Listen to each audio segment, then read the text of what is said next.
জমিনে একজন সুলতানহীন গরিবে নওয়াজ খাজা মুঈনুদ্দিন আজমিরি সঞ্জালি রহমাতুল্লাহ আলাইহি, যিনি সুলতানহীন বাদশাহ আতায়ে রাসূল আহলে রাসূল হাসানি হুসাইনি। আজ বলুন তো দেখি, গরিবে নওয়াজ একা ছিলেন, পুরো হিন্দুস্তানের জালিম হুকুমত গরিবে নওয়াজকে চেয়েছিল ক্ষতি করার, কিন্তু গরিবে নওয়াজকে কিছু করতে পারে না, কেননা গরিবে নওয়াজের অন্তরে আল্লাহ ও নবীর প্রেম আদো ভালোবাসা ছিল।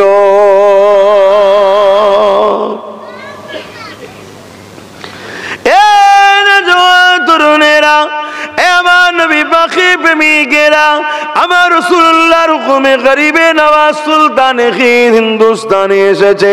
নতুন করে জালিমরা আমার গরিবে নওয়াজের রওজালি নানা রকম চক্রান্ত চালাচ্ছে, শুনেছেন না শোনেন নে? একটু গরিবে নওয়াজ কেলেই বলে যায়। আল্লাহ নবী নূর নবী দয়া নবী গরিবে নওয়াজকে হিন্দুস্তানে পাঠিয়েছিলেন, যা মুঈনুদ্দিন হিন্দুস্তানের জমিনে চলে যাও, ওখান থেকে আমার আশিকদের ইমানের খুশবু পাওয়া যাচ্ছে।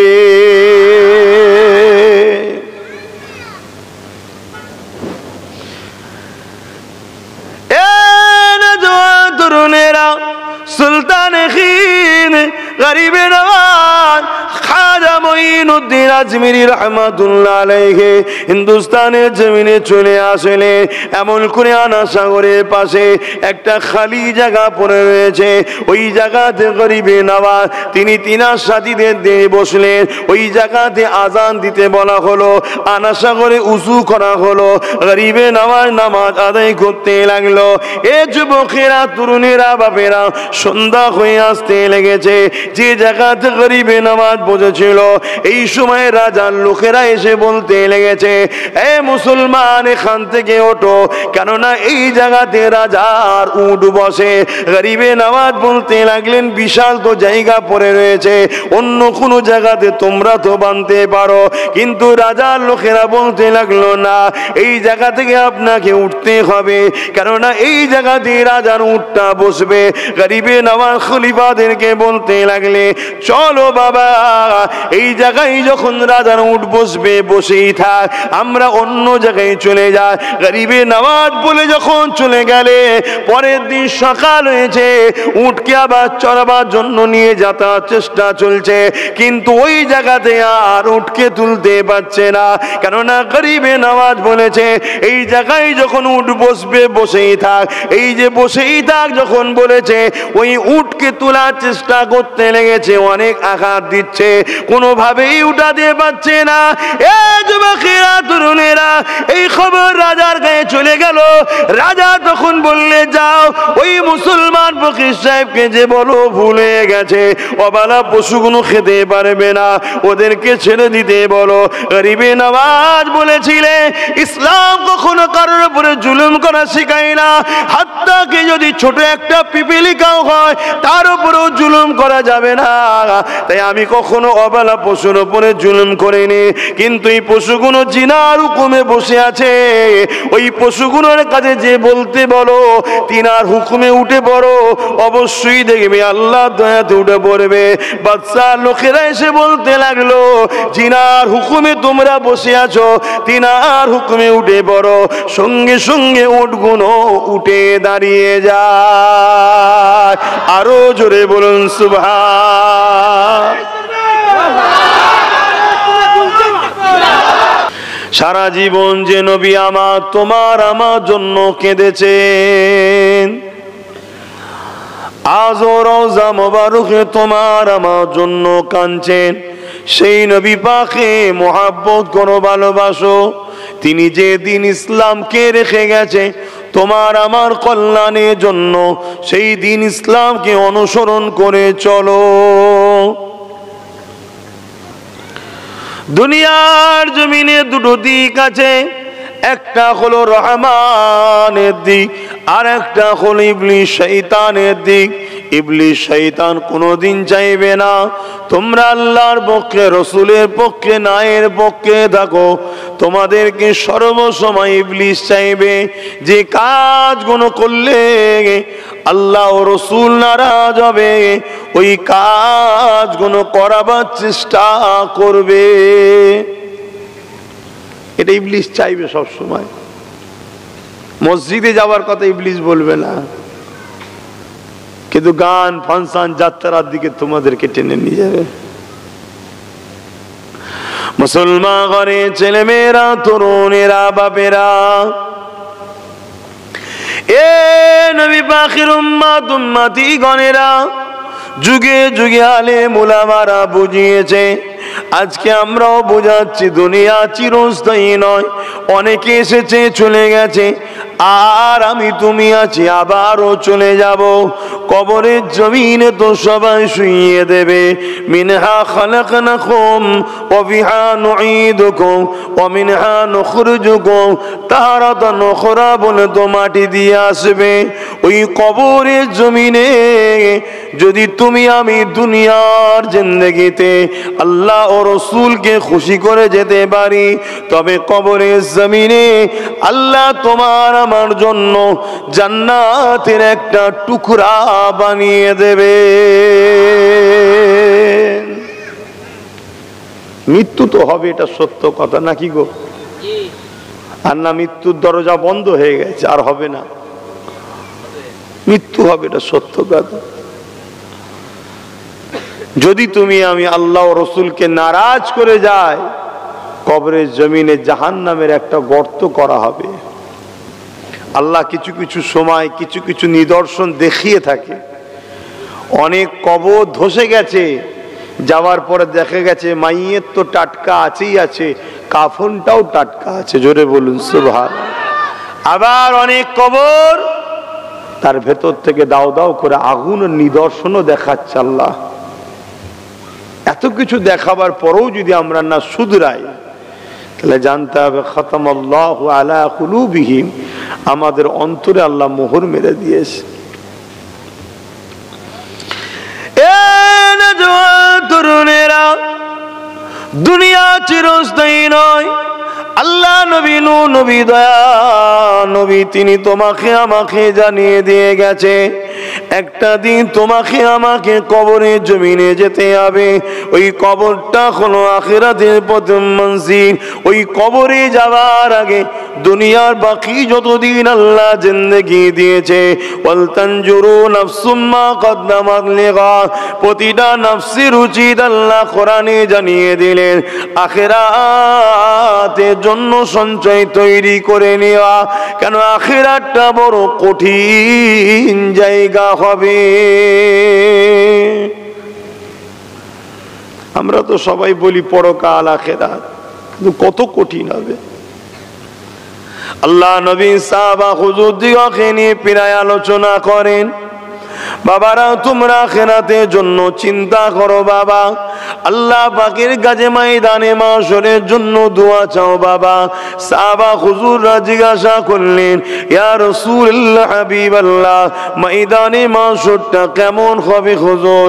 আপনি বারবার ময়দানে মাশরের জন্য সতর্ক করেন।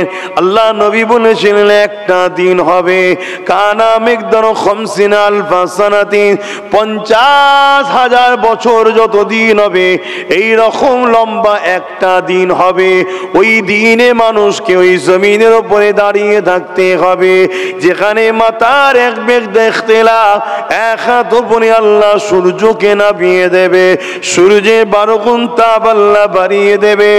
মানুষের মাথা ক্ষীণ গুণ গলে গলে নাক দিয়ে ঝরে ঝরে পড়তে থাকবে। এ যুবকেরা, আজ আমরা উলামারা বলে বেড়াই, তোমাদের হয়তো বিশ্বাস হচ্ছে না। আর যদি সত্যি হয় তখন কি হবে? যারা আমার কোরআনের উপরে রাসূলের উপরে বিশ্বাস রাখে না, সে মুসলিম ঘরে জন্ম নিতে পারে, সে কিন্তু মুসলমান ইমানদার নয়। এ নওজওয়ানেরা, আল্লাহ নবী সাহাবাদিওকে বললেন, ময়দানে মাশর এত কঠিন দিন হবে যে দিনে বাপ ছেলেকে জমিনে শুইয়ে দিয়ে তার বুকের উপরে পা দিয়ে দাঁড়িয়ে যাবে, ছেলে বাপের মুখের উপরে পা দিয়ে দাঁড়িয়ে যাবে, মা মেয়ের বুকের উপরে পা দিয়ে দাঁড়িয়ে যাবে, মেয়ে মায়ের বুকের উপরে পা দিয়ে দাঁড়িয়ে যাবে। ইয়া রাসূলুল্লাহ হাবিবাল্লাহ, এই রকমটা কেন হবে? আল্লাহ নবী বলেছিলেন সূর্যের তাপেতে লোহা আগুনে দিলে যেমন পুড়ে লাল হয়ে যায়, ওই সূর্যের তাপেতে জমিনটা পুরে লাল হয়ে যাবে, ওই জমিনে মানুষ দাঁড়াতে পারবে না। এ যুবকেরা, তরুণীরা, বাবেরা, তাহলে ওই দিনটা তোমার আমার কি হবে উপায়? তাই বলি দুনিয়া জমিনে চলতে গিয়ে ভুল হয়ে যেতেই পারে, আল্লাহর কাছে তওবা করো, ক্ষমা চাও। আজ এখানে কোরআনের মাহফিল দেখবে, ওই মাহফিলে বসে আলেম উলামাদের জবান থেকে আখিরাতের কথা, দুনিয়ার কল্যাণের কথা শোনো, সেই রাস্তায় চলার চেষ্টা করো, পরিবর্তন হও। মানুষ মাত্র ভুল হয়ে যায়, চেষ্টা করতে হবে তো পরিবর্তন হবার।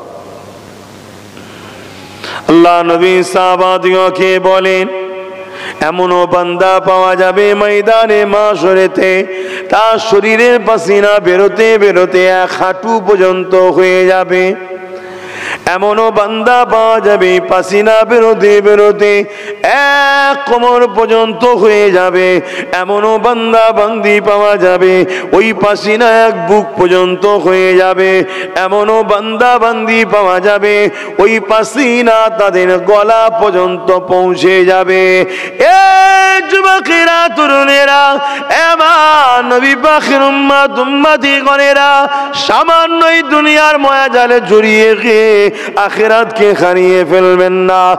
দুনিয়াদারি করতে হবে, কারবার সংসার সন্তানকে দেখাশোনা করতে হবে, কিন্তু আল্লাহ ও নবীকে ভুলে নয়। যে নবী আমার কোনোদিন তোমাকে আমাকে ভুলেনে, সেই নবীকে তুমি আমি কি করে ভুলে যায়? সারাটা জীবন নবী আমার তোমার আমার জন্য কেঁদেছে, এখনো রওজা মোবারকে তোমার আমার জন্য কাঁদতেছে।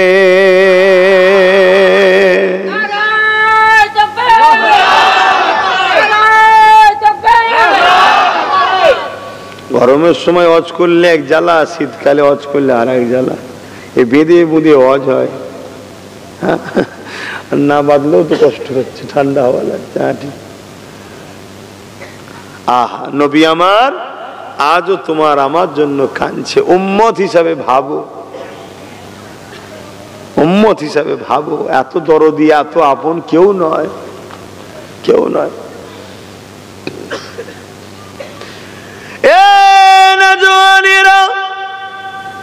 আল্লাহ নবী, নবী, দয়া নবী সারা জীবনটা তোমার আমার জন্য কেঁদেছে। নবী পাক যখনই কেঁদেছে উম্মাত উম্মাত উম্মাত করে কেঁদেছে। আল্লাহ নবী একদিন কাবা শরীফটা তওয়াফ করতেছিলেন। ওই কাবা শরীফ তওয়াফ করতে করতে নবী আমার হঠাৎ করে কাবার সামনে সিজদায় পড়ে যায়, চোখ দিয়ে পানি জারি হতে লাগে। আল্লাহ দরবারে রোনাজারি শুরু করে দিয়েছে। হযরত জিবরাইল আলাইহিস সালামকে আমার আল্লাহ পাঠিয়ে দিলেন, ও হযরত জিবরাইল দুনিয়া জমিনে যান, আমার হাবিব কেন কাঁদে যে জিজ্ঞাসা করে আসে। হযরত জিবরাইল আলাইহিস সালাম দুনিয়ায় চলে এলেন। আল্লাহ নবীকে সালাম দিয়ে জানতে চাইলেন, ইয়া রাসূলুল্লাহ, হাবিবাল্লাহ, হুজুর আপনি কেন কাঁদেন? আল্লাহ পাক জানতে চেয়েছে। এ নওজওয়ানেরা, আমার আল্লাহ নবী জানিয়ে দিলে, এ হযরত জিবরাইল, আমি কেন কাঁদি এটা আমার আল্লাহ পাক জানে। তোমাকে যখন জানাতে চেয়েছে, জিবরাইল শুনে রেখে দাও, জেনে রেখে দাও, আমি যখনই কেঁদেছি ওই কান্নাটা আমার গুনাহগার উম্মত উম্মতিদের জন্য কেঁদেছি। ও হযরত জিবরাইল, আমি কাবা শরীফ তওয়াফ করতে করতে আদ জাতির কথা মনে পড়ে যায়, সামুদ জাতির কথা মনে পড়ে যায়, কওমে লুতের কথা মনে পড়ে যায়। ও হযরতে জিবরাইল রে, আদ জাতির মানুষেরা তাদের নবীর কথা অমান্য করার জন্য আল্লাহ তাদের উপরে আযাব দিয়ে, গজব দিয়ে আল্লাহ তাদেরকে ধ্বংস করে দিয়েছে। ও হযরতে জিবরাইল, সামুদ জাতির মানুষেরা তাদের নবীর কথা শুনে না বলে আল্লাহ পাক তাদের উপরে আযাব গজব দিয়ে ধ্বংস করে দিয়েছে। লূত কওমের মানুষেরা আল্লাহ নাফরমানি করার জন্য, নবীর হুকুম না মানার জন্য আল্লাহ তাদের উপরে আযাব গজব দিয়ে শেষ করে দিয়েছে। এই হযরতে জিবরাইল কাবা তওয়াফ করতে করতে মনে পড়ে যায়, আমার উম্মত উম্মতিরা আমি রাসূলুল্লাহ নাফরমানি করে বেড়াবে, আল্লাহ যেন তাদের উপরে আযাব গজব দিয়ে ধ্বংস না করে দেয়। এ জিবরাইল, আমি রাসূলুল্লাহ আমার উম্মত উম্মতিদেরকে বড় ভালোবাসি, আল্লাহ যেন তাদের উপরে আযাব গজব দিয়ে ধ্বংস যেন না করে দেয়। আমার আল্লাহ পাক জানিয়ে দিলেন, হাবিব আমি আপনার খাতিরে ততদিন পর্যন্ত আপনার উম্মত উম্মতিদের ধ্বংস করব না, কিয়ামত করব না, যতদিন পর্যন্ত এদের মাঝে একটা ব্যক্তি দিল থেকে আমাকে আপনাকে ভালোবাসবে, আমি আল্লাহ তার খাতিরে দুনিয়াকে ধ্বংস করব না। আরো জোরে বলুন সুবহান। এত অন্যায়, এত ভুল, এত নাফরমানি করার পরও আল্লাহ যে আমাদের মুখ থেকে খাবার কেড়ে লাইনে, আসমান থেকে কোনো আযাব দেয়নি, যেমন অন্য অন্য নবীর সময় হয়েছে, তাদের নবীর উম্মতরা অমান্য করেছে, আসমান থেকে পাথর বর্ষণ হয়েছে, পাথর এমন আওয়াজ এসেছে, মানুষ সব আওয়াজের চোটে কান ফেটে লাঞ্চ পেটেছে, মানুষ নাক দিয়ে রক্ত বেরিয়ে মারা গেছে, পুরো কম শেষ। নানা রকম ভাবে আল্লাহ বন্যা দিয়ে, তুফান দিয়ে নূহ নবীর উম্মতদের ঘরে আল্লাহ সব মেরে দিয়েছে। লূত আলাইহিস সালামের উম্মতকে আল্লাহ পাথর বানিয়ে দিয়েছে। আল্লাহ আমাদেরকে কিন্তু দেয় না এখনো, অথচ আমার নবীর উম্মতেরা এখন যে নাফরমানি শুরু করেছে, অন্য অন্য নবীর উম্মতরা দেখলে লজ্জা পেত। এজন্যই মনে হয় আল্লাহ আমাদেরকে লাস্টে পেটিয়েছে। এরপরেও কিন্তু আমার রাসূলুল্লাহর খাতিরে আল্লাহ আমাদেরকে এখনো আযাব গজব দিয়ে ধ্বংস করে দেয় না। তাই বলবো, চলতে গিয়ে মানুষ মাত্র ভুল হয়, কিন্তু একদম গাফলুতি ভালো নয়। আমাদের গাফলুতির জন্য আজকে পুরো পৃথিবী জুড়ে আবার নতুন করে জালিমরা মাথা চাড়া দিয়েছে। কখনো কোরআনকে অপমান করছে, কখনো মসজিদকে অপমান করছে, কখনো রাসূলকে ছোট বড় কথা বলছে। আজকে আমার দেশেও শুরু হয়ে গেছে। একদল মানুষ সারা রাস্তা ভালোভাবে যাচ্ছে, যেই মসজিদ দেখছো আমি দুমদাম নাচা শুরু করে দিচ্ছে। একদল মানুষ সমাজের মধ্যে বেরিয়েছে, এখন আমাদের যুবকদের দোষ। আমাদের যুবকরা মসজিদ যায় না, মসজিদগুলো ফাঁকা হয়ে আছে, এই সুযোগটাকে ওই জালিমরা কাজে লাগাচ্ছে। যদি আমাদের যুবকরা মসজিদে যেত, তাহলে ওই জালিমদের ক্ষমতা ছিল নাকি এভাবে আল্লাহর ঘরকে অপমান করবে? আল্লাহ কিন্তু তোমার আমার কাছ থেকে কৈফিয়ত নেবে। তুমি ভেবুনি ছেড়ে দিয়েছে, ছাড় দিয়েছে, ছেড়ে দেয়নি। আবার নতুন করে বড় দুঃখের বিষয়, সংবিধান বিরোধী কাজ করে মসজিদগুলোকে সব খোঁড়ার নামে ধ্বংস করতে চাইছে।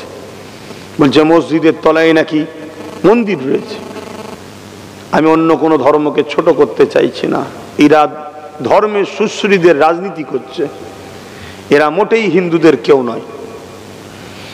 যাক, মসজিদের তলায় নাকি রয়েছে, বাবরি মসজিদের তলাতেও বলেছিল তো রয়েছে, খুঁড়লো, ভাঙলো, পেল, কিন্তু ভেঙে শহীদ করে দিল না, দিল না। এটা হলো চক্রান্ত। একটা বাহানায় কোর্ট থেকে রায় লাও, আর কোর্টের কথাও বলি, কোর্টে জেনারেল জজ সাহেব আছে, আজকে সংবিধানকে মান্যতা না দিয়ে মানুষের আস্থার উপরে ছুটছে। এই সব কিছুর জন্য বাপ আমরাই দোষী, আমরাই দোষী। আল্লাহ কিন্তু আমাদেরকে বুঝে নেবে, ছাড়বে না। এক তো দুনিয়ায় বেউজ্জতির মরণ দেবে, পরকালে জাহান্নাম অপেক্ষা করছে যদি আমরা ফিরে না আসি, পরিবর্তন না হয়।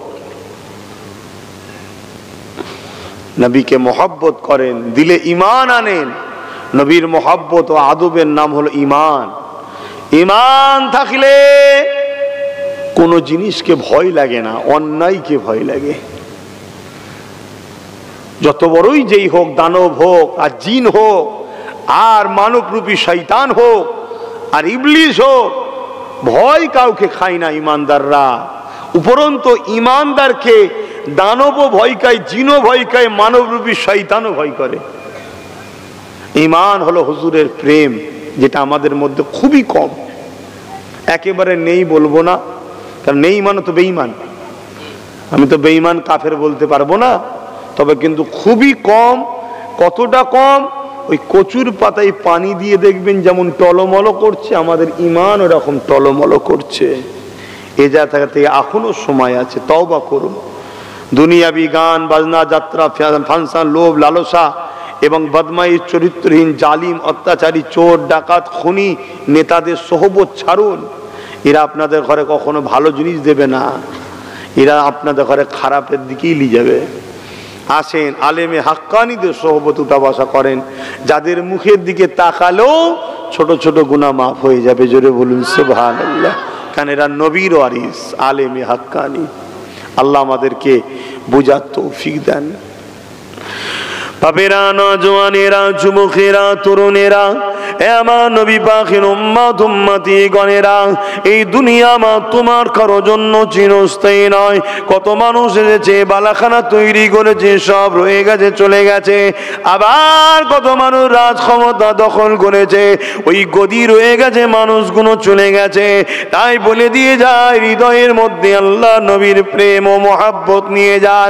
যে নবী আমার সারা জীবনটা তোমার আমার জন্য কেঁদেছে, সেই নবীকে মহব্বত করেন, ভালোবাসেন।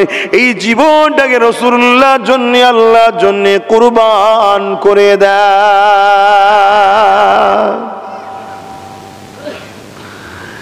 এ নওজওয়ান তরুণেরা, সেদিন মাত্র 313 জন ছিল, অপরদিকে 1000-এর উপরে ছিল। 313 জন খালি হাতে ছিল, 1000 যারা তাদের হাতে অস্ত্র ছিল। 313 জন খালি পায়ে এসেছিল, 1000-এর উপরে যারা ঘোড়া উঠে পিঠে চেপে এসেছিল। 313 জন যারা তাদের গায়ে জামা কাপড় ছিল, 1000 উপরে যারা তাদের গায়ে লোহার যুদ্ধের ড্রেস ছিল।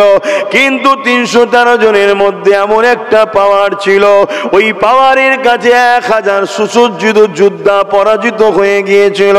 313 জনের কাছে কি ছিল? 313 জনের হৃদয়ে আল্লাহ ও নবীর উপরে মহব্বত, বিশ্বাস, ভালোবাসা এত গভীর ছিল যে আমরা আল্লাহর রাহে যদি শহীদ হতে পারি, মৃত্যুর আগে জান্নাত দেখে নেব।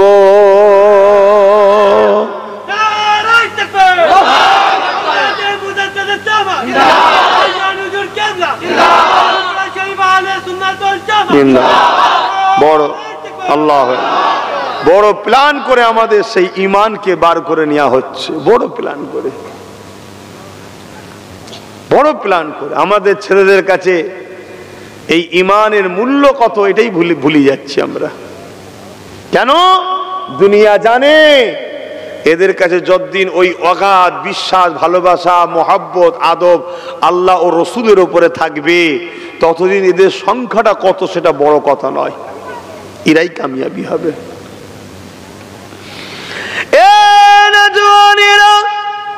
আজ হিন্দুস্তানের জমিনে একজন সুলতানহীন গরিবে নওয়াজ খাজা মুঈনুদ্দিন আজমিরি সঞ্জালি রহমাতুল্লাহ আলাইহি, যিনি সুলতানহীন বাদশাহ আতায়ে রাসূল আহলে রাসূল হাসান হুসাইনি।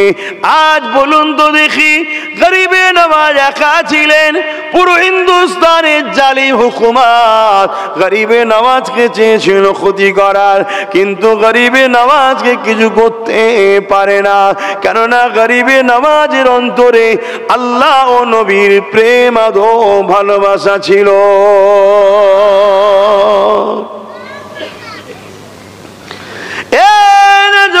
তরুণেরা, আমার নবী পাখি প্রেমিকেরা, আমার রাসূলুল্লাহর হুকুমে গরিবে নওয়াজ সুলতানে হিন্দুস্তানে এসেছে।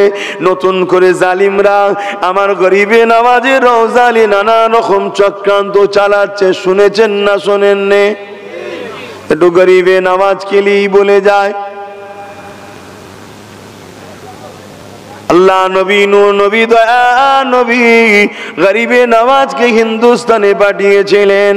যা মঈনুদ্দিন হিন্দুস্তানের জমিনে চলে যাও, ওখান থেকে আমার আশিকদের ইমানের খুশবু পাওয়া যাচ্ছে।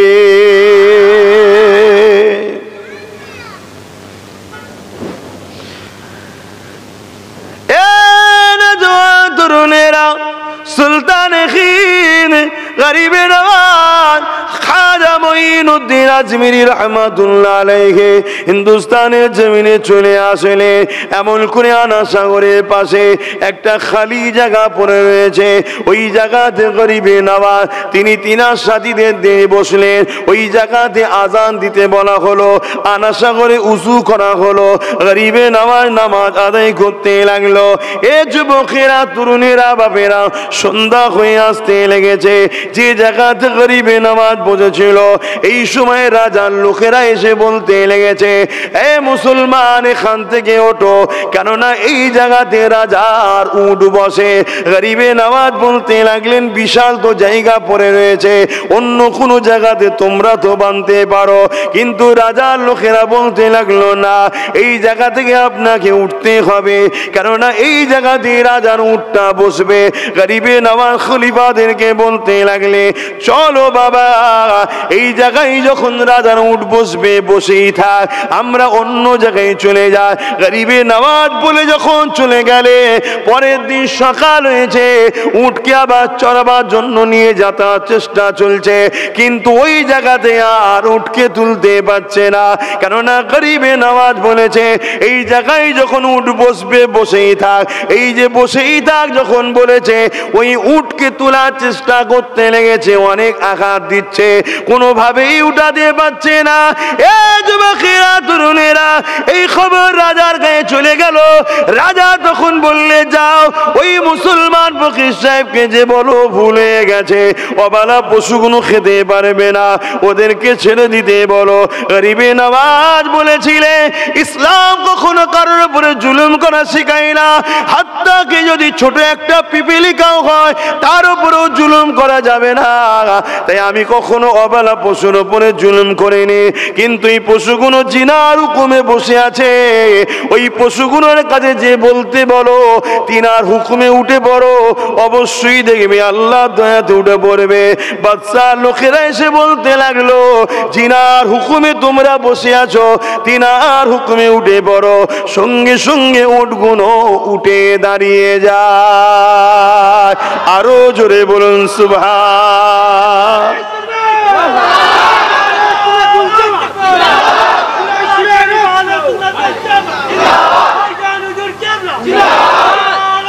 আল্লাহ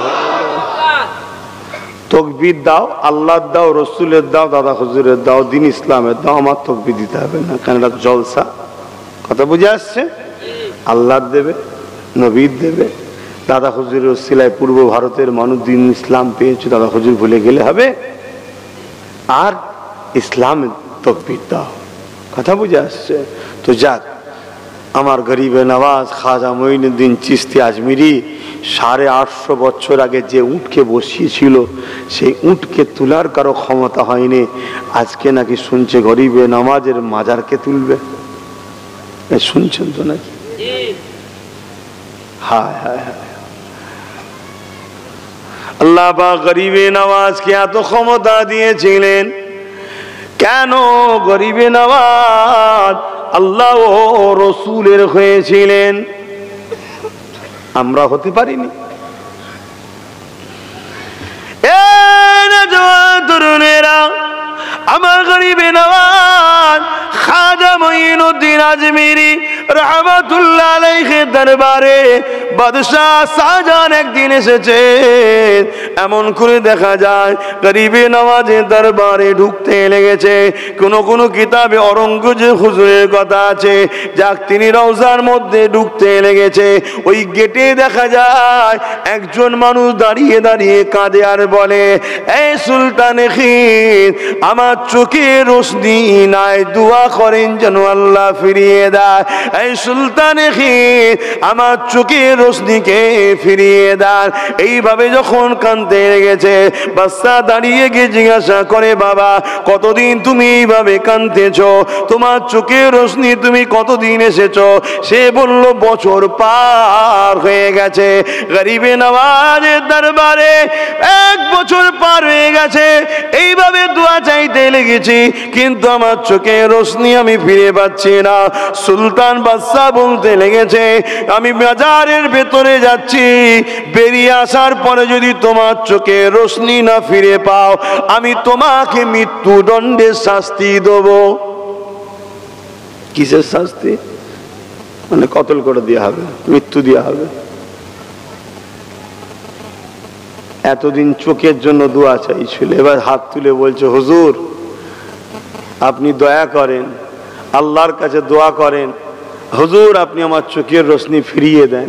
ওলিদের কাছে চাওয়া মানে ওসিলা, দিনেওয়ালা মালিক বেশাক আল্লাহ। কথা বুঝে আসছে তো? হুজুর না হয় বাদশা আমার গর্দান উড়িয়ে দেবে, দোয়া চাইছে।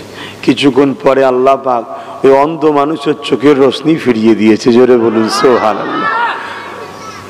বাদশা এসেছে, বলছে কি বুঝছো, চোখের রোশনি পেয়েছো? হ্যাঁ। এতদিন চাইছিলে পেলে না, আজকে চাইছো কেন? পেলে? এতদিন চাইছিলাম পেলে না, চাইছিলে আজকে পেলে কেন? চাওয়ার মধ্যেও ব্যাপার আছে। আজকে জান বাঁচাবার ভয়ে চাইছে, এ চাওয়াটা দিল থেকে হচ্ছে। আল্লাহর ওলি গরিবে নওয়াজের দরবার থেকে কেউ খালি হাতে ফিরে আসে না। আল্লাহর ওলির দরবারের পিছনে আজকে আমার কেন্দ্র সরকার লেগেছে, আমার দেশের। কথা বুঝে আসছে? এরা যদি পরিবর্তন হয়ে যায় ভালো, না এদের ধ্বংস অনিবার্য হবে, কোনো চিন্তা নেই, আল্লাহ এদেরকে মিটিয়ে দেবে। আল্লাহর ওলি নবীর আশিক ছিলেন তিনারা। আমার বোঝাবার উদ্দেশ্য, নবীকে ভালোবাসেন, পৃথিবীর কোনো শক্তি নেই আপনাকে মিটাতে পারে। মুসলমান ঘরে ছেলে মেয়েরা, তরুণেরা, এ নবী পাকে প্রেমিকেরা, এ আমার নওজোয়ান তরুণেরা, বাপেরা, আল্লাহর ওলি সুলতান গরিবে নওয়াজের আর একদিনের কথা মনে পড়ে যায়। হুজুর আমার একদিন রাস্তা দিয়ে যেতে লেগেছে, এই সময় দেখা যায় 40 জন মানুষ আগুনের পূজা করতে লেগেছে, উপাসনা করতে লেগেছে, যাদেরকে মুজুসি বলা হয়। আল্লাহর ওলি গরিবে নওয়াজ সে জায়গায় দাঁড়িয়ে গেল, দাঁড়িয়ে গিয়ে তাদেরকে বলতে লেগেছে, বাবারা তোমরা এই কি করতে লেগেছো? তারা বলতে লেগেছে, আমরা আগুন দেবতাকে খুশি করার জন্য উপাসনা করতে লেগেছে। তরুণেরা, আমার গরিবে নওয়াজ জিজ্ঞাসা করতে লাগলো, কতদিন ধরে কাজ তোমরা করতে লেগেছো? তারা বলতে লেগেছে, 40 বছরের ওপর হয়ে গেছে, আমরা এই আগুনকে কি বর্ষা কি শীত কি গরম কখনো বন্ধ হতে দিইনি। আমার গরিবে নওয়াজ বললেন, এতদিন ধরে যখন তোমরা আগুনের উপাসনা করছো, নিশ্চয়ই আগুনের সঙ্গে তোমাদের মহব্বত হয়ে গেছে। এই আগুনে কেউ একজন হাত দিয়ে দেখাও কেমন মহব্বত হয়েছে। তারা বলতে লাগলো, আগুনের কাজ তো পুড়িয়ে দিবার, আগুন আমাদেরকে পুড়িয়ে দেবে। গরিবে নওয়াজ বলেছিলেন, আগুনের ক্ষমতা নাই কাউকে পুড়াতে পারে। কি গো, আগুনের ক্ষমতা যে পুড়াতে পারে? হযরতে ইব্রাহিম আলাইহিস সালামকে তো বিশাল আগুনে ফেলেছিল, পুড়াতে পেরেছিল? আল্লাহর হুকুম না হলে পুড়াতে পারবে না। বেশাক আগুন পুড়ায়, কিন্তু খোদার হুকুম না হলে পুড়াতে, জোরে বলেন, পারবে না। সব ক্ষমতার মালিক আল্লাহ, এটা মাথায় রাখতে হবে। হযরতে গরিবে নওয়াজ যেই বললেন যে আগুনের ক্ষমতা নাই পুড়াতে পারে, তাদের মধ্যে একজন এসে বলছে, তাহলে আপনি হাত দিয়ে দেখেন। আল্লাহর ওলি গরিবে নওয়াজ বলছে, কই, আমি তো আগুনের উপাসনা করি, হাত দেবো কেন? তোমরা উপাসনা করো।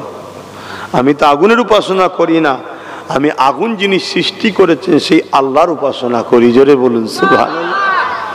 তবে যখন তোমরা বলছো চলো তাহলে এই কথাটা বলে গরিবে নওয়াজ তাদেরই একটা সন্তান পাশে ঘুরতে ছিল, ওই সন্তানটাকে সাথে করে নিয়ে আগুনের মধ্যে বিসমিল্লাহ বলে ঢুকে যায়।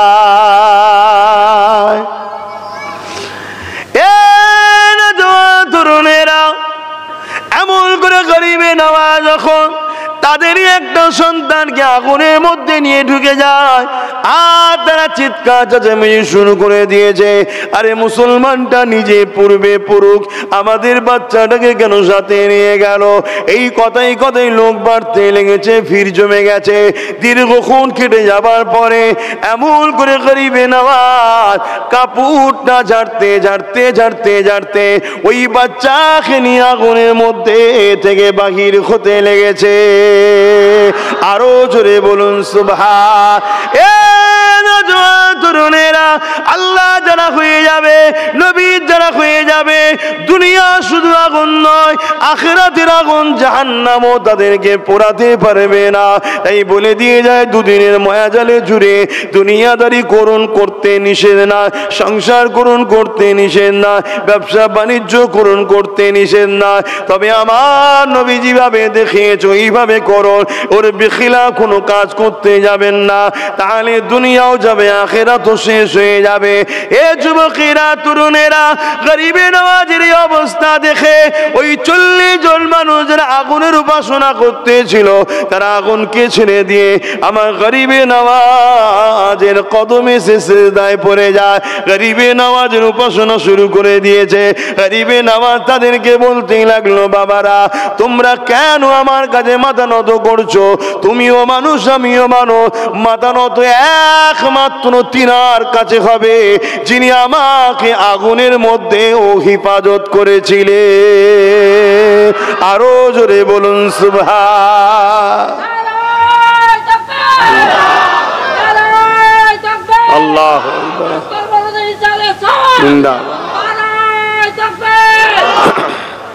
আগুনের মধ্যে গরিবে নওয়াজকে হিফাজত যিনি করেছেন তিনি কে? আমি সবাইকে জিজ্ঞেস করছি, কে? সে আল্লাহ এখনো আছে না নাই? দুর্বল হয়ে গেছে? নাউযুবিল্লাহ মিন যালিক, লা হাওলা ওয়ালা কুওয়াতা ইল্লা বিল্লাহ। তাহলে ঘাবড়াবার কি আছে? আল্লাহকে ধরো, তিনি এখনো আছেন, তিনি এখনো আছেন।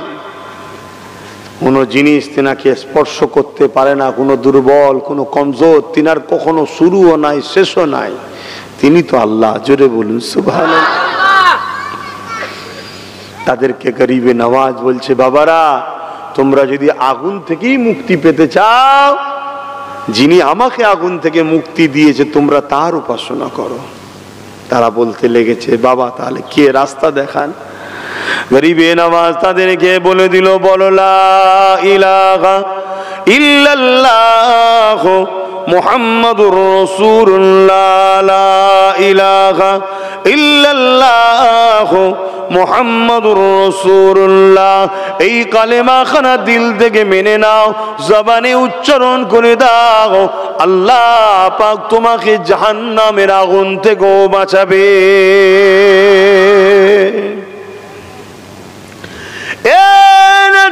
তরুণেরা, গরিবে নওয়াজের কথা মতো ওই মানুষগুলো কালেমা পড়ে নিল। লিবার পরে গরিবে নওয়াজ বলছে, বাবারা তোমরা এবার আগুনে হাত দাও। কেউ সাহস নিতে চাইছে না। গরিবে নওয়াজ বললেন, যদি দিল থেকে কালেমাকে বিশ্বাস করে থাকো তাহলে চিন্তা করো না, হাত দাও, কিছুই হবে না। তাদের মধ্যে থেকে ওকে বলছে প্রত্যেকে একসাথে 40 জন যখন আগুনের মধ্যে হাত দিয়েছে, হাত দিয়ে বার করে তার হাত দেখতে লেগেছে, হাতের একটা পশম পর্যন্ত আগুনে পুড়ে যায়নি। এই কথা চতুর্দিকে ছড়িয়ে গেল। দলে দলে মানুষ গরিবে নওয়াজের কাছে আসছে, ইমানের কালেমা পড়ছে, মুসলমান হচ্ছে। এভাবে দিন ইসলাম এসেছে, শুনছেন তো নাকি? আর এখন আমরা কি দেখছি? একদল ভণ্ড চিৎকার দিয়ে বলছে ধর্ম বাঁচাবার জন্য অস্ত্র রাখো, বলছে না? বলে না? হ্যাঁ, ধর্ম কখনো অস্ত্র দ্বারা বাঁচানো যায় না। ধর্ম বাঁচাতে গেলে নিজেকে ভালো মানুষ হতে হয়, মানুষকে ভালোবাসতে হয়, ভালো মন তৈরি করতে হয়। তাহলে তোমার আখলাক ব্যবহারে মানুষ তোমার উপরে মুগ্ধ হবে, তবেই তো তোমার দিকে মানুষের আকর্ষণ হবে। কিন্তু দুনিয়ার জালিমরা যুগে যুগে চেষ্টা করেছে, আমার নবীর ইসলামকে মিটাবার চেষ্টা যুগে যুগে করেছে। এটা নতুন নয়, যুগে যুগে চেষ্টা করেছে। কিন্তু আলহামদুলিল্লাহ, আল্লাহ পাক যুগে যুগেই জালিমদের ঘরে মিটিয়েছে, আমার নবীর দিন ইসলামকে আল্লাহ হিফাজত করেছে। জোরে বলুন সুবহানাল্লাহ। আর প্রতিটা বাড়ি দেখা গেছে ক্ষমতা তাদের হাতে ছিল, অস্ত্র তাদের হাতে ছিল, সৈন্য তাদের দিকেই ছিল, তথাপিও কামিয়াবি ইসলামের দিকে হয়েছিল।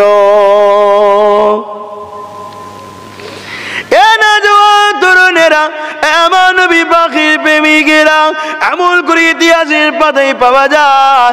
আর আমার নবী পাক সাল্লাল্লাহু আলাইহি ওয়াসাল্লাম প্রথম সাহাবী হযরত আবু বকর সিদ্দিক রাদিয়াল্লাহু তাআলা যখন খলিফা হলেন, এই সময়ে দেখা যায় একটা ব্যক্তি মুসাইলামাতুল কাজ্জাব, সে নিজেকে মিথ্যা নবী দাবি করে আমার নবী পাকের খতমে নবুয়তের বিরোধী করার জন্য, এবং ইসলামের দুশমন রাষ্ট্রগণ ওই মুসাইলামাতুল কাজ্জাবকে সাথ দিতে লাগলো। 90,000 সৈন্য পাঠিয়ে দিল, অস্ত্রধারী সৈন্যরা মুসাইলামাতুল কাজ্জাবকে ঘিরে রাখতে লাগলো। মুসাইলামাতুল কাজ্জাব এই 90,000 সৈন্য নিয়ে ইসলামের নবী, নূর নবী, দয়ার নবী বিরুদ্ধে যে ষড়যন্ত্র চালাতে লাগলো, সে নিজেকে মিথ্যা নবী পর্যন্ত দাবি করে ফেললো। এ যুবকেরা, তরুণেরা, বাপেরা, সাহাবা হুজুরদের মধ্যে আলোচনা মিটিং ডাকা হয়ে গেল। হযরত আবু বকর সিদ্দিক আর অন্যান্য সাহাবা হুজুররা বসে বললে, আর মিটিং শুরু হয়ে গেল। সাহাবা হুজুরদেরকে লক্ষ্য করে হযরত আবু বকর সিদ্দিক বলেছিলেন, ভাই মুসাইলামাতুল কাজ্জাব সে নিজেকে মিথ্যা নবী দাবি করতে লেগেছে, এই জায়গায় আমাদের করণীয়টা কি হতে পারে? সমস্ত সাহাবা হুজুররা বলতে লাগলে, ও ভাই হযরত আবু বকর সিদ্দিক, আপনি আমাদের খলিফা, আপনি যা রায় দেবেন আমরা সেটাই মেনে নেব। নেতৃত্ব মানতে শিখুন। ইমানদার, বেঈমান, কাফের, মুনাফিক নয়। ইমানদার নেতৃত্ব মানতে শিখুন কামিয়াবি যদি চান। আর নয় আগামী দিন যা ভয়ানক আসছে। আমি 3 বছর বলেছিলাম না, বলেছিলাম 3 বছর পর চোখ দিয়ে রক্ত নাই পানি বেরোবে, এই পানি নয় রক্ত বেরোবে। হ্যাঁ, 1 বছর হতে যাচ্ছে। এই ডিসেম্বর হয়ে গেলে 1 বছর শেষ, আর 2 বছর আছে। যদি বেঁচে থাকি কথা হবে, তোমরা বেঁচে থাকলে দেখা হবে। পরিবর্তন যদি না হও, মিলিয়ে লিখে দিও, আজকেও কথাটা রেকর্ড করে লাও, আর 2 বছর দেখো না কি হয়। তাও অতদিন যাবে কি সন্দেহ আছে, তাও অতদিন যাবে কি সন্দেহ আছে। কি ভয়ানক দিন আসছে দেখবে। এমনি তো সোশ্যাল মিডিয়ায় দেখছি মুরব্বী মানুষের দাড়ি ধরে গালে টেনে টেনে চড় মারছে, জুতোর বাড়ি মারছে, দেখছেন না? আর মেরে বলছে বল, এই স্লোগান দে, দিচ্ছেন না? তাই না? তুমি ভাবছো ওটা তো আমার আব্বা নয়। হ্যাঁ, তোমার ইমান দুর্বল বলেই তো তোমার আব্বা দেখছো না। হ্যাঁ, মনে রাখবে কাল ওটা তোমার আব্বার সাথেও ঘটতে পারে। কাল তোমার আব্বার সাথেও ওটা ঘটতে পারে। যুবকেরা, তরুণেরা, এমান নবী পাকের উম্মত, উম্মতি গণেরা, বাবারা শুনে রেখে দাও, জেনে রেখে দাও। আমার নবী পাক সাল্লাল্লাহু আলাইহি ওয়াসাল্লাম সাহাবী হযরত আবু বকর সিদ্দিক রাদিয়াল্লাহু তাআলা তিনি এমন করে রওনা দিয়ে দিলেন সাহাবা হুজুরদের ঘরে নিয়ে। আলোচনার মিটিং হতে লাগলো। সাহাবারা বলতে লাগলে, ও ভাই হযরত আবু বকর সিদ্দিক, আপনি যা ফয়সালা দেবে এইটাকেই আমরা মেনে নেব। হযরত আবু বকর সিদ্দিক কি বলেছিলেন? আমার নবী সাহাবারা ঠিকই বলেছেন, আপনারা আমার নবী পাকের বিরোধী করে যে যাই বলুক না কেন, এতে আমার নবী পাকের কোনো অসুবিধা হবে না। কেন আল্লাহ কোরআনের মধ্যে জানিয়ে দিয়েছে, আলাকির রাসূলুল্লাহ ওয়া খাতামান নবী, আমার নবী পাক হলো শেষ নবী। এদের দুনিয়ায় হাজারো লোক যদি মিথ্যা নবী দাবি করে, তার ধ্বংস অনিবার্য, আমার নবী পাকের কিছুই হবে না। হবে নাকি? জোরে বলেন। যেমন আকাশে চাঁদ উঠলে কি হয়, দেখবেন কিছু কুকুর আছে আকাশ মুখ হয়ে চাঁদের দিকে ঘেউ ঘেউ করে, দেখেছেন কখনো? নজরে পড়েছে? আরে হ্যাঁ কি না বলুন, এইটা একটা কুকুরের খসলত আছে। চাঁদ উঠেছে, খেয়ে দেখায়নি, আকাশ মুখ হয়ে চাঁদের দিকে ঘেউ ঘেউ করছে। তো মানুষের মধ্যে কিছু এরকম কুকুর মার্কা মানুষ আছে, তারা সবসময় আমার নবীর পিছনে ঘেউ ঘেউ করে। আছে না? নাই? এগুলোর মধ্যে আবার কিছু দাড়িওয়ালা কুকুরও বেরিয়েছে, টুপিওয়ালাও আছে কিছু। খারাপ লিখছেন কি গো? খারাপ লিখছেন? হ্যাঁ, আমার নবী পাক সাল্লাল্লাহু আলাইহি সাল্লামকে ছোট করতে চায়, যাতা কথা বলে আমার নবীর শানে। মরা বলে, শাফাত করতে পারবে না বলে, ইলমে গায়েব জানে না বলে। কথা বুঝে আসছে? নবী পাক সাল্লাল্লাহু আলাইহি সাল্লামকে আমাদের মতো বলে, নাউযুবিল্লাহ মিন জালিক, আরো ইত্যাদি ইত্যাদি ইত্যাদি হাজারো রকম নবীকে খাটো করার কথা বলে। এরা আবার নামাজও পড়ে, এরা রোজাও রাখে, এরা হজও করে। আশ্চর্যের বিষয়, এগুলো এগুলো করার পরও এরা জাহান্নামের কুকুর হবে। কেন? এরা আমার নবীর বিরুদ্ধে কথা বলেছে। শুনছেন তো নাকি? হ্যাঁ। কারো দাড়ি কম, নামাজ কম, রোজা কম, হজ কম, কিন্তু নবীর আদব ভালোবাসায় কোনো খুঁত নাই। নবীকে পিয়ার করে, আল্লাহকে পিয়ার করে, ওকে কেউ জাহান্নামী বলতে পারবে না? এক কথা বলেন, কেউ বলতে পারবে না। গুনাহ করেছিস বাবা, গুনাহগার, কিন্তু ও বেঈমান, জাহান্নামী বলতে পারবে না। কেন? দেখা যাবে মরণের সময় ও কলেমা রদ্দ কবুর পড়তে, তওবা করতে করতে, কলেমা পড়তে পড়তে যাচ্ছে, আর আমার আল্লাহ বড় দয়ালু, ওকে মাফও করে দিতে পারে। জোরে বলুন সুবহানাল্লাহ। কিন্তু যারা আমার নবীর শানে গুস্তাখি করেছে, আল্লাহ ওয়াদা করেছে, আমার শানে যদি কেউ বিয়াদবি করেও থাকে আমি তাকে মাফ করব, কিন্তু আমার নবীর শানে বিয়াদবি যে করে তাকে মাফ করব না। কেন? ওটা আমার ভালোবাসা। ওটা কার ভালোবাসা? আল্লাহর। আল্লাহর ভালোবাসা। যেমন অনেক বাপ দেখবেন, তাকে দুটো ছোট বড় কথা বললে শুনে নেয়, ছেলের বিষয়ে কিছু বললেই রেখে যায়। আবার অনেক ছেলে আছে দেখবেন, তাকে দুটো গালি গালাজ করেছে, ঠিক আছে মেটে গেছে, বাপ তুলেছে যেই অমনি ব্যাস বেড়েছে, থুপ নাই ঘুষি। কেন রে? তোকে গাল দিলাম, চুপছি না, আমি আমার বাপকে ভালোবাসি। তাহলে নিজেকে আঘাত দিলে মেনে লিয়া যায়, ভালোবাসাকে আঘাত দিলে মানা যায় না। তা আমাদের ক্ষেত্রে যদি এত দরদ হয়, তা যিনি রহমান, যিনি রহিম, যিনি আল্লাহ, তিনি তেনার হাবিবকে ভালোবাসেন। শুনছো তো ভাইগুলো?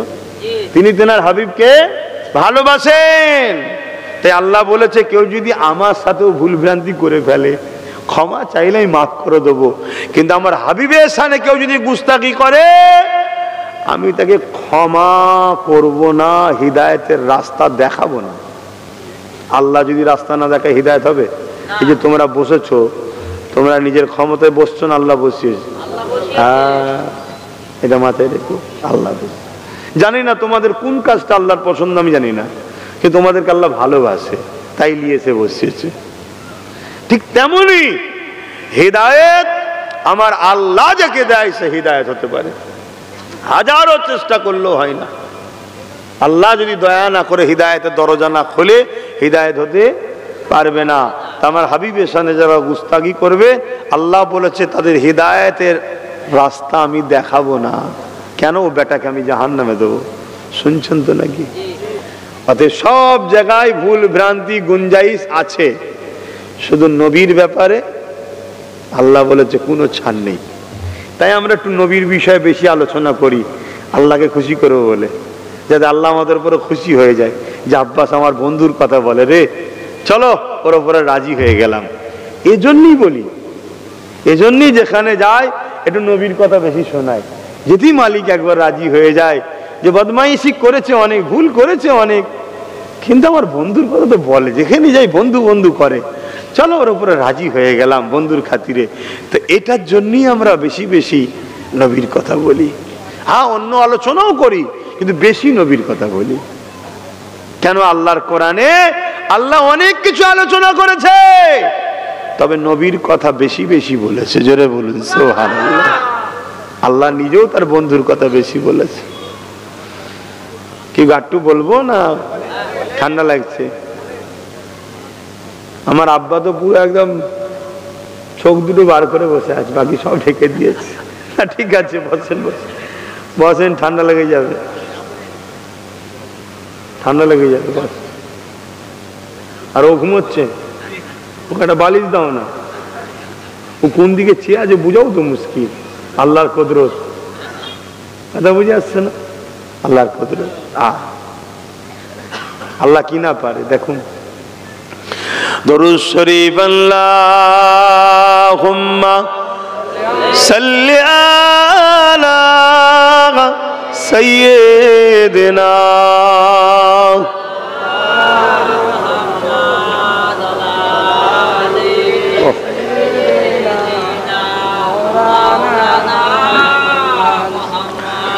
रहमत बरस रही है दरबार मुस्तफा में। आरो जोरे बोलून ना सुभान। रहमत बरस रही है दरबार मुस्तफा में, बिन मांगे मिल रहा है दरबार मुस्तफा में। रहमत बरस रही है दरबार मुस्तफा में। उन पर दुरूद हर दम, उन पर सलाम हर दम, उन पर दुरूद हर दम, उन पर सलाम हर दम, हर एक पर रखा है दरबार मुस्तफा में। हर एक पर रखा है दरबार मुस्तफा में, बिन मांगे मिल रहा है दरबार मुस्तफा में। रहमत बरस रही है दरबार मुस्तफा में। सीने पे खत रख के मैं दिल को ढूंढता हूँ, सीने पे खत रख के मैं दिल को ढूंढता हूँ, दिल मुझको ढूंढता है दरबार मुस्तफा में। दिल मुझको ढूंढता है दरबार मुस्तफा में। रहमत बरस रही है दरबार मुस्तफा में, बिन मांगे मिल रहा है दरबार मुस्तफा में। अल्लाहुम्मा सल्ली अला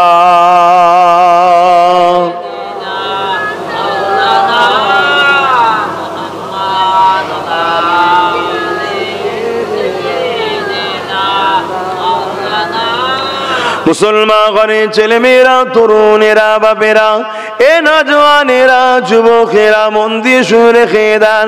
হযরত আবু বকর সিদ্দিক তখন জানিয়ে দিলেন, হ্যাঁ দুনিয়ার মানুষ যদি আমার নবী পাকের পিছনে লাগে, এতে আমার নবী পাকের কিছু যায় আসে না।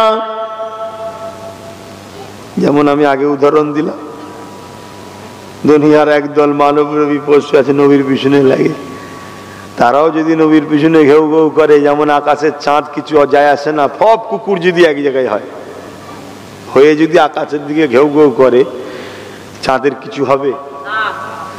আমার নবী পাক সাল্লাল্লাহু আলাইহি সাল্লামের পিছনেও যদি দুনিয়ার মানবরূপী পশুগুলো যদি ঘেউ ঘেউ করে, এতে আমার নবীর কিছু যায় আসে না।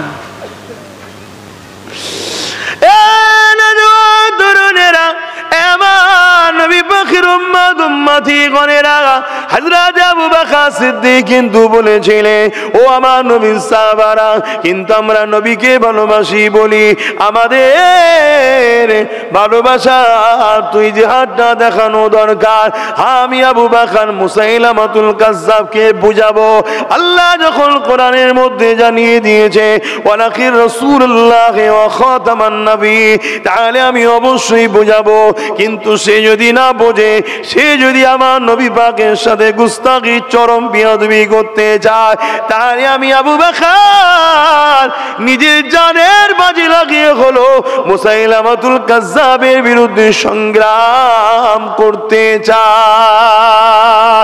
এ নওজওয়ানেরা, তরুণেরা, বাপেরা, আমার নবী পাকের সাহাবা হুজুররা হযরত আবু বকর সিদ্দিকের কথা শুনে বলল, হ্যাঁ ভাই, আপনার সঙ্গে আমরা একমত রয়েছি। এই কথা কোনো কাজ হতে লাগলো। হযরত আবু বকর সিদ্দিক 10,000 নবী পাকের যুবক সাহাবা হুজুরদেরকে একত্রিত করে দিল। 10,000 যুবক সাহাবা হুজুরদেরকে এক করে নিয়ে মুসাইলামাতুল কাজ্জাবের গায়ে রওনা দিল।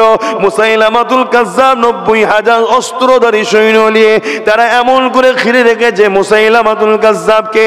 হযরত আবু বকর সিদ্দিক মুসাইলামাতুল কাজ্জাবের কাছে গিয়ে তাকে বুঝাতে লাগলো, এ মুসাইলামাতুল কাজ্জাব, কেন তুমি ফিতনা ছড়াচ্ছ? আল্লাহ কোরআনে যখন জানিয়ে দিয়েছে ওয়ালাকির রাসূলুল্লাহ ওয়া খাতামান নবী, তুমি তওবা করো, পরিবর্তন হও, ফিরে আসো।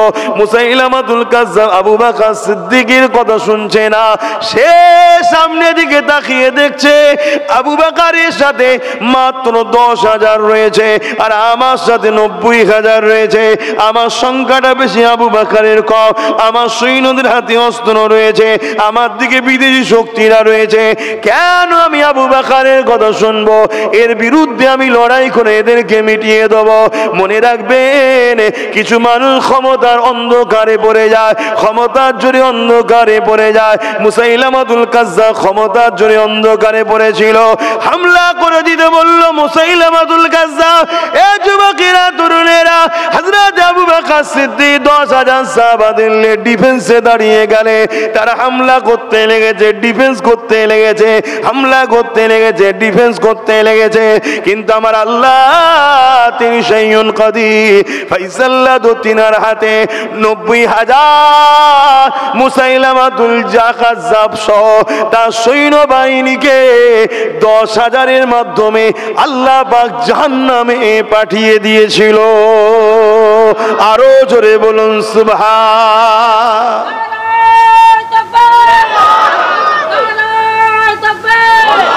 কামিয়াবি সংখ্যা দেখে, অস্ত্র দেখে, বোম দেখে, বন্দুক দেখে, তাকতের অহংকারে, তাকতের দেখে হয় না। কামিয়াবি আল্লাহর পক্ষ থেকে হয়। হার জিত কার হুকুমে হয়? আল্লাহর পক্ষে। আল্লাহ কখনো মোমেনদের ঘরে জিতায়, আবার কখনো মোমেনদের পরীক্ষার জন্য হারিয়েও দেয়।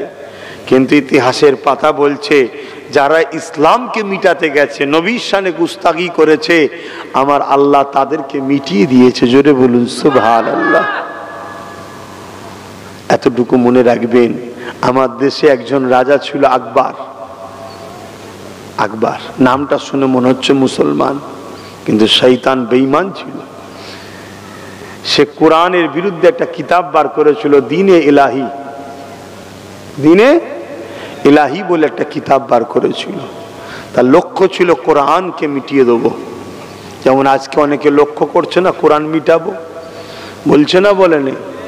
আপনারা জানেন কি জানি না, সংক্ষেপে একটু টাচ দিয়ে যাচ্ছি, পরে কখনো আলোচনা হবে। ওই যে স্কুল বা মাদ্রাসার ছেলেরা পরীক্ষার পরে একটা রেজাল্ট বেরোয় না, মার্কশিট বলে, জানেন তো নাকি? ওই মার্কশিটে দেখবেন কে কত নম্বর পেয়েছে, সাবজেক্টের পাশে নম্বর লেখা থাকে। তো সাবজেক্টের নামগুলো লেখা থাকে, বাংলা, অঙ্ক, ইংলিশ, ভূগোল সব লেখা থাকে না? ঠিক মাদ্রাসা বোর্ডে এই সাবজেক্টের ওখানে একটা সাবজেক্ট ছিল কোরআন। কি সাবজেক্ট? কোরআন। রাজ্য সরকারের নতুন মার্কশিট বেরিয়েছে, তাতে এই কোরআন শব্দটাকে তুলে দিয়েছে। শুনছেন কি বলছি? কিন্তু আমার উম্মত তো কোরআন, আমার নবীর উম্মত তো কোরআন উঠে যায়। আমার তো পেট চলছে না, এখানে বলা যাবে না। তোমার পেটে আল্লাহ জাহান্নামের আগুন দিয়ে ভরাবে, চিন্তা করছো কেন? দুনিয়াতেও ভরাবে, আখেরাতেও ভরাবে। আর যদি বলো যে না এতদিন অন্যায় করেনি আলাদা কথা, আজ যখন কোরআনের বিরুদ্ধে লেগেছে আর নয়, তাহলে আমাদেরকে সজাগ হতে হবে।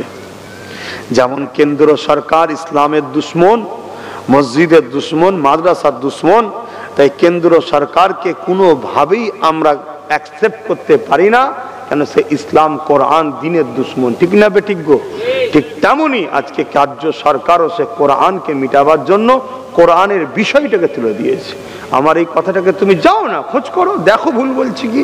ভুল বললে প্রোটেস্ট করো, আর যদি ঠিক বলে, তুমি যদি ইমানদার হও কোরআনের পক্ষে দাঁড়াও, বেঈমানের পক্ষে ধরে উনি। কথা মাথায় ঢুকছে না? ঢোকে না? আর যদি বলে যে না ভুল হয়েছে আমি শুধরে নিচ্ছি, আলাদা কথা, তাহলে আলাদা বিষয়। ভুল হতে পারে মানুষের, শুধরে নিতে হবে। কিন্তু যতক্ষণ না শুধরাচ্ছে, তোমাকে তো হারাম হয়ে যাবে না, তোমাকে তো মরতে হবে একদিন। তোমাকে ভাবতে হবে না যে তোমার আখেরাতটা কি হবে? কি গো, কথা বুঝছেন তো নাকি? কিন্তু দুঃখের বিষয়, তোমরা তো সাধারণ মানুষ, তোমাদের কি দোষ দেবো? তোমরা তো সাধারণ মানুষ। 3000, 4000, 5000, 10000, 20000, 20000, 1 লাখ, 2 লাখ, 4 লাখ, 10 লাখ, 20 লাখ, 20 লাখ, 50 লাখ, 1 কোটি, 2 কোটি, 3 কোটি টাকা থেকে সব সরকার, আলেম উলামা, পীর সাহেব সব কিনে রেখেছে। যখনই দেখবে পরিস্থিতি খারাপ, সব বাজারে নেবিয়ে দেবে। তারা হই হই হই হই শুরু করে দেবে। মুসলিম সমাজকে বুকা বেনিয়ে নিয়ে আসবে। চলে আসো, এখো মোল্লা চিল্লাচ্ছে, মোল্লা এখো কিসের জন্য গো? না কেন্দ্র সরকার বিল করেছে ওয়াকফ নিয়ে নেবে। এখো ভালো কথা তো নাকি? ভালো কথা না? এক হতে হবে, এক হতে ভালো কথা তো। এক হয়ে কোথায় যাবে? এক হয়ে কোথায় যাবে? এক হয়ে বুঝিয়ে বাজিয়ে ইনার দিকে লিজেছে। ইনিও তো সখাপ সম্পত্তি ঝেড়ে বসে আছে। ছেড়েছে না? ঝেড়ে না। এই বেড়াচ্ছে বেড়া প্রোগ্রাম করেছিল, গেছিলেন? ওখানে বললাম না, হারুয়া গোড়াচাঁদ হুজুরের 900 বিঘে জায়গা 52 শতক আছে, এটা কে ঝেড়েছে? কথা মাথায় ঢুকছে না? ঢুকে নেই? হ্যাঁ, তাহলে এক হও বলো, এক হও বলো, কিন্তু কড়া থেকে তুলে চুলোই ফেলোনি। তুমি যখন কড়া থেকে তুলতে চাইছো, বিজেপির থেকে বাঁচাতে চাইছো, নিয়ে যে চুলোই ফেলছো কেন? এক হও বলছো, চলো তোমাদের দিকেই যাব। তোমরা আসো না, তোমরা নেতৃত্ব দাও না, তোমাদের দিকেই থাকবো। কথা ঠিক না বে ঠিক গো? কিন্তু তুমি নিয়ে যাচ্ছ এক জালিমের হাত থেকে নিয়ে আর এক জালিমের দিকে দিচ্ছ কেন? না এ জালিম পয়সা দেয়, ও জালিম তো দেয় না। তাহলে তোমরা আল্লাহর জন্য এক হচ্ছ না, বেঈমান জালিমের জন্য এক হচ্ছ। তোমাদের এই একের উপরে খোদার লানত হোক, তোমাদের একের উপরে খোদার গজব হোক। এক আমরা হব আল্লাহ রসুলের জন্য হব। ঠিক না বেটি? জোরে বলুন ঠিক না বেটে? অন্য কোনো কারণে আমাদের এক হওয়ার প্রয়োজন নেই। এক আমরা হব আল্লাহ রসুলের জন্য, হওয়া দরকার তো, কেন হব না? কিন্তু তোমার নিয়তে যদি গড়বড় হয়, তাহলে তোমার সঙ্গে এক হওয়া যাবে না বাপ। বিশাল মিটিং, বিশাল মিছিল। কি হয়েছে? কি হয়েছে ভাই? বলছে কেন্দ্র সরকার মাদ্রাসাকে ভেঙে ফেলছে, তাই আমাদের আন্দোলন। তাই নাকি? অথচ এই মেম্বারে একজন বসে আছে যার আকীদা হলো নবী নাকি মরে পচে গেছে। শুনছেন না? শুনছেন? হাই আল্লাহ, তোরা কত নম্বর গাদ্দার! এই উম্মতকে আর কত ধোঁকা দিবি, আর কত ক্ষতি করবি? হ্যাঁ, এক মাদ্রাসা বাঁচাবার নামে ডেকেছিস, আর মাদ্রাসা হলো নবীর ঘর। যার আকীদা হলো নবী মরা, তাকে নিয়ে বলছে ছ মাদ্রাসা বাঁচাবো। এর চেয়ে বড় নাটক আর কিছু আছে? কি হয়েছে না, খাজা হুজুরের মাজারে পর্যন্ত কেস হয়ে গেছে। এক হতে হবে। হ্যাঁ 100% হতে হবে তো, কেন হবে না? কিন্তু এক হচ্ছে কার সাথে? যাদের আকীদা হলো মাজারগুলো ভেঙে গুড়িয়ে দেওয়া দরকার। এই এমন মোল্লা মৌলী সাহেব আছেন না, না এই তো বাংলাদেশে মাজার ভাঙছে দেখছেন না, তার সাথে এক হচ্ছে। রে কি নাটক! তার মানে কি ওপর থেকে বেঈমান নেতা বলে দিয়েছে তোদের যা আছে মশলা ফসলা রেখে দিকে যা, সব ভাগ বাটরা করে খাবি, এলে 10 করে লি যা, খা কুকুরগুলো খা, আমার হয়ে ঘেউ ঘেউ কর।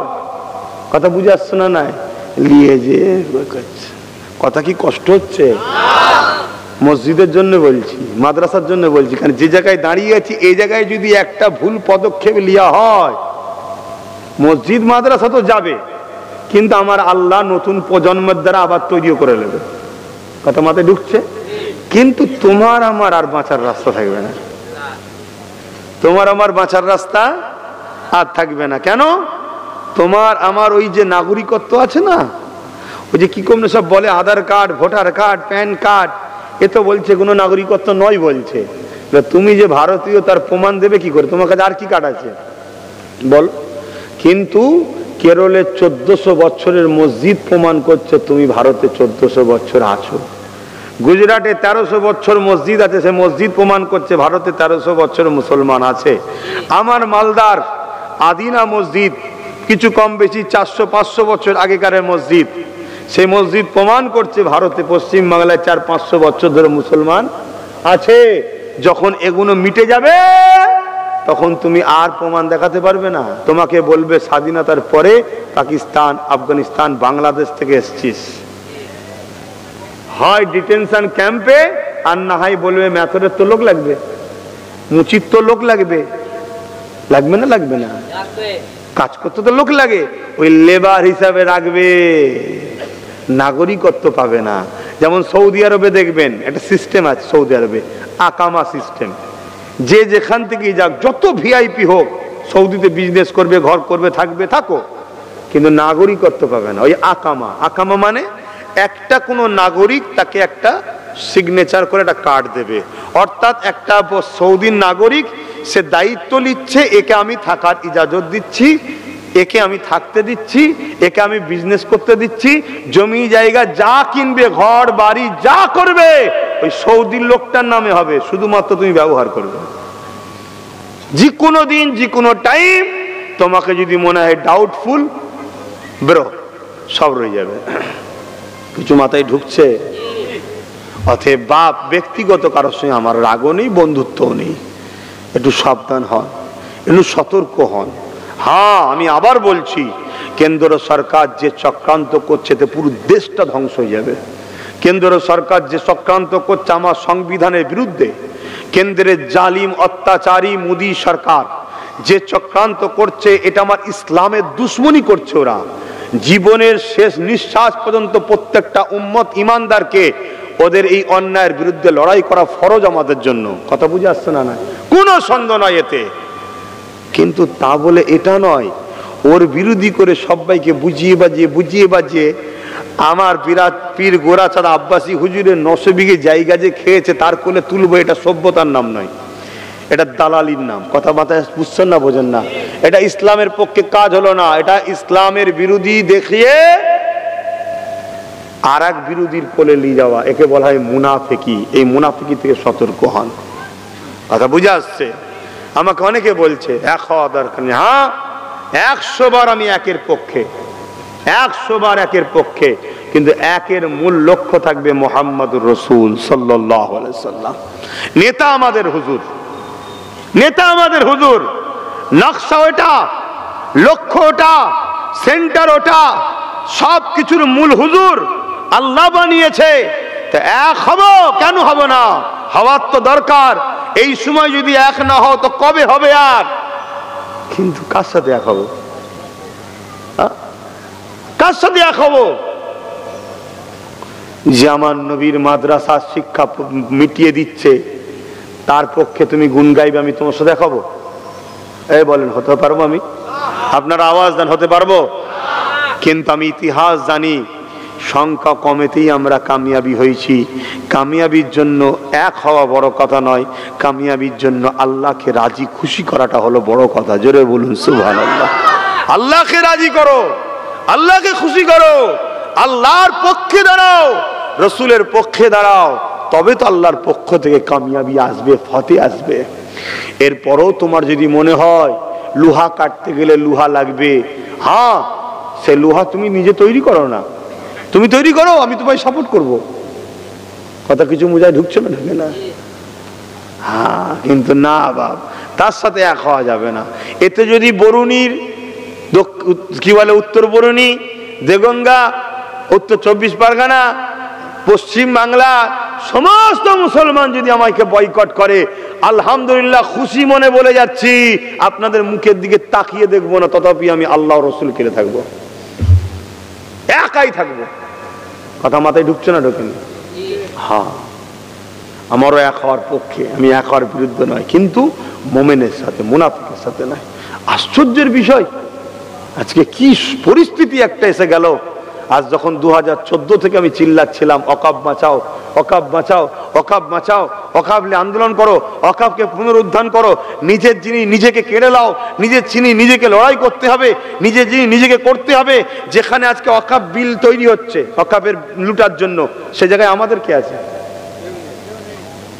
2014 থেকে চিল্লাচ্ছি, আয় আয় বোঝ, আমি আব্বাস সিদ্দিকী হুজুর হুজুরই থাকবো।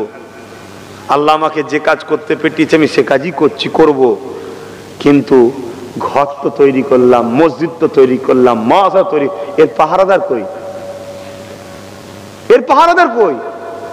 এর পাহারাদার তৈরি করতে হবে না? কারো ক্ষতি করার জন্য নয়, নিজের ঘরের সেফটির জন্য তো দরকার। আমি অন্যের ঘরে চুরি করার জন্য পাহারাদার লাগাবো না, আমার ঘরের সেফটির জন্য তো আমি লাগাবো। আমি কারো ক্ষতি করার জন্য করব না, কিন্তু নিজের জন্য তো করতে হবে। কিন্তু আমাকে গালি দিয়েছে না দেয়নি? কথা বলেন, দিয়েছে না দেয়নি? যারা দিয়েছে তারা এখন চিল্লাচ্ছে, কলকাতায় চলো, অমুক জায়গায় চলো, অমুক জায়গায় চলো। কি জন্যে ভাই? না, কেন্দ্র সরকার অখাব লিখে নিয়েছে, অখাব লিখে নেবে, হ্যাঁ অখাব ছেড়ে নেবে, অখাব এই করে নেবে। ও বাবা, তাই নাকি? একদিন পরে ঘুম ভেঙেছে, যাক তাও ভালো, আলহামদুলিল্লাহ। আপনারা খারাপ নিচ্ছেন নাকি? তাও যাক, ঘুমটা ভেঙেছে, ভালো কথা, চলো যেতে হবে তো। ও বাবা, ওখানে গিয়ে দেখি ওয়াকাবলে বলতে বলতে বলতে বলতে একজন দুজন এমন খদ্দের এসে হাজির হচ্ছে, তারা নিজেরাই কলকাতা, কালীঘাট, বিভিন্ন এলাকা সব ওয়াকাফের সম্পদ ঝেড়ে রেখে দিয়েছে। আপনারা জানেন কলিকাতায় টিপু সুলতান এর আওলাদদের কবর আছে, সেই ওয়াকাফের জায়গার উপরে অলরেডি দোকান পাঠারি তৈরি হচ্ছে। চিত্তরঞ্জন থেকে শুরু করে বিভিন্ন কলকাতার জায়গায় বড় বড় প্রমোটিং হয়ে যাচ্ছে ওয়াকাফের জায়গার উপরে। সেই সব প্রমোটিং করছে কারা? যারা ক্ষমতায় আছে তারা, তাদের খাস তালুর লোকেরা করছে। তাহলে বলুন, এটা কি উদ্ধারের দরকার নেই? কি গো, এটা ঝেড়ে লিয়া হচ্ছে না? কিন্তু এখান থেকে একটা বুটা অঙ্কের টাকা আমাদেরই ধর্মের মোল্লা মলি সাহেবরা ভাগ পায়। কথা বুঝছেন না? বোঝেন না? এটা ভাগ পায়। আমি কারো নাম বলেছি? বলেন, কারো নাম বলেছি? কিন্তু যে ভাগ পায় তার শোনার পরে কষ্ট হবে, যে ভাগ পায় না তার কষ্ট হবে কি? বেশিরভাগ অংশ উলামারা এখন এই হারামের দিকে যায়নি, আলহামদুলিল্লাহ বলেন, বলুন আলহামদুলিল্লাহ। কিন্তু দুঃখের বিষয়, যারা একটু নাম কামিয়ে ফেলে তাদেরকেই তো খরিদ করা হয় না, আর তারা ওই খরিদের জায়গায় বিক্রি হয়ে যাচ্ছে। আল্লাহ আমাকে হিদায়ত করেন, হিফাজত করেন, বলুন আল্লাহুম্মা আমিন। আল্লাহ আমাদেরকে হিদায়ত ও হিফাজত করে, বলুন আল্লাহুম্মা আমিন। হ্যাঁ, আসুন, আমিও আজকে ডাক দিচ্ছি এখান থেকে, বিভিন্ন জায়গায় দিয়েছি, এখানেও দিচ্ছি। আসেন আমার উলামা ভাইরা, ইমাম সাহেব ভাইরা, মুফতি সাহেব ভাইরা, আলেম সাহেব ভাইরা, আসেন। আমাদের সম্পদ কেন 77 বছর ধরে ঝেড়ে খাওয়া হবে? যারা যারা ঝেড়ে খেয়েছে সববার বিচার করতে হবে, সবার থেকে ফিরিয়ে আনতে হবে। এবং কেন্দ্রের জালিম সরকার 2024 ওয়াকফ অ্যাক্টের নামে যে ওয়াকফকে লুটা ষড়যন্ত্র করছে, এই ওয়াকফ অ্যাক্টকে, কালা কানুনকে ব্যান্ড করতেই হবে। এর জন্য আসুন আমরা সবাই এক হই, আলেম ওলামা সাধারণ মানুষ এক হই, আল্লাহর ঘরের জন্য এক হই, মসজিদের জন্য এক হই, মাদ্রাসার জন্য এক হই, কবরস্থানের জন্য এক হই। আমাদের বাচ্চাদের পড়াশোনার ভবিষ্যৎ এই অকাপের টাকা থেকে বাচ্চাদের পড়াশোনা করানোর জন্যই তারা দান করেছে। এই বাচ্চাদের ভবিষ্যতের জন্য এক হই। বিশেষ করে কবরস্থান যদি না থাকে, আগামী দিন তোমাকে আমাকে পুরানো হবে, তোমার আমার মা বোনেদের পুরানো হবে। 60 বছরের যে মাটা ইজ্জত ঢেকেছিল, তোমার মাকে পুরানো যখন হবে, কাপড়ে যখন আগুন লাগবে, 60 বছরের ঢেকে মাটার ইজ্জতটা উলঙ্গ হয়ে যাবে। এর হাত থেকে তোমাকে বাঁচাবার জন্য অবশ্যই এক হতে হবে। এক হও, যারা মুমিন আছো, যারা মুমিন আছো, নবীকে ভালোবাসো, আল্লাহকে ভালোবাসো, যে কজন আছো এক হও, এক হও, এক হও। এক হতে হবে না? হবে না? এক কথা বলছে না তো? আমি তো বলছি এক হও, কিন্তু আবার বলে যাচ্ছি কোনো মুনাফেক গাদ্দারের সঙ্গে নয়। কেন? যখন মিটিং হবে, একটা যে কোনো জিনিস করতে হলে মিটিং করতে হয় তো। মিটিং যখন হবে, সেই মিটিং একটা প্ল্যান তৈরি হয়, একটা ব্লু প্রিন্ট তৈরি হয়, তাই তো নাকি? মোর মধ্যে যদি একজন মুনাফেক ঢুকে যায়, ওই ব্লু প্রিন্টটা, ওই প্ল্যানটা বাইরে ফাঁস হয়ে যাবে। শুনছেন তো নাকি? ওটা ফাঁস হয়ে যাবে। হায় হায় হায় হায়, কি সময় আজকে আমরা পড়ে গেলাম। আল্লাহ আমাদেরকে হিদায়েত করেন, হিফাজত করেন। চিন্তার কোনো কারণ নেই, আল্লাহ আছে, শুধু পরিবর্তন হতে হবে। আসেন আমি দোয়া চাইবো, তার একটা ছোট্ট কথা বলছি। আমি বিভিন্ন জায়গায় প্রতিবাদ করছি, জলসা মাহফিলে গিয়েও শোনাচ্ছি। কেন শোনাচ্ছি? এটা রাজনীতির পাঠ নয়, এটা ধর্মের পাঠ। এটা কিসের পাঠ? ধর্মের। কিন্তু অশুভ শক্তি রাজ ক্ষমতা দিয়ে আমার ধর্মের উপরে আঘাত দিচ্ছে। কেন্দ্র সরকার রাজ ক্ষমতা দিয়ে আমার ধর্মের উপরে আঘাত দিবার প্ল্যান তৈরি করেছে। তাই আমাদের দায়িত্ব আমার কওমকে সজাগ করানো, পাশাপাশি এটা আমার সংবিধানকে বাঁচাবারও ব্যাপার। কেন? সংবিধানের যে ধারা আছে, যে অধিকারের ধারা আছে, সেই ধারাগুলোকে এরা খর্ব করছে, লঙ্ঘন করছে। অতএব সংবিধান বিরোধী হুকুমাতের বিরুদ্ধে আমাদেরকে সজাগ হতে হবে, এটাও আমার ধর্মের শিক্ষা। তা বিভিন্ন জায়গায় প্রচার করছি, প্রচার শেষে একটা কথা বলছি যে ভাই, আশপাশে কোনো জায়গায় যদি আবার প্রোগ্রাম হয়, আমি যদি ডাকি আসি, আপনারা একটু সাড়া দেবেন তো নাকি? একটু আল্লাহকে সাক্ষী রেখে হাত তুলে বলেন, দেবেন তো নাকি? হাত লম্বা করবেন, দেবেন তো নাকি? জোর করছি আপনাদেরকে, জোর করছি, জোর করে হাত তুললাম, হাত নাবা। আচ্ছা, এই ডাকতে ডাকতে তো আমি চাইছি কলকাতাতে, রাজধানীতেও যাব। চারিদিকে করতে করতে মানুষের সাক্ষী নিতে নিতে নিতে কলকাতাতেও যাবো ভাবছি। কেন? কলকাতায় যদি 20-30 লক্ষ লোকের একটা জমায়েত হয়, তাহলে কিন্তু আগামী কমসে কম 50 বছরের জন্য আমরা অক্সিজেন পেয়ে যাব। এটা মাথায় রাখবেন। ভিড় কি জিনিস আপনারা জানেন না। 50 বছরের জন্য একটা অক্সিজেন পাওয়া যাবে। তো সেই জায়গায় আগামী দিন যদি কখনো ডাকা হয় কলকাতায়, আমি অধম আব্বাস সিদ্দিকী যদি ডাকি, ছোট মতো ছেলে, আপনাদের ছোট মতো ভাই, ছোট বলে তো অনেকে গুরুত্ব দিচ্ছে না, ছোট মানুষ বোঝে না। তো যাই হোক, না বুঝারাই যদি ডাকে, আপনারা কলকাতাতেও আমার ডাকে একটু সাড়া দিতে পারবেন? হাত লম্বা করে দেখাবেন। এই হাত যে উঠছে আমি চারিদিকে দেখছি, এই দেখার পরেই তো আমি সেই বুঝে ডাকবো নাকি? হাত নাবান। এই হাত কিন্তু ধোকা হয়ে যাবে না তো? ধোকা হয়ে যাবে না তো?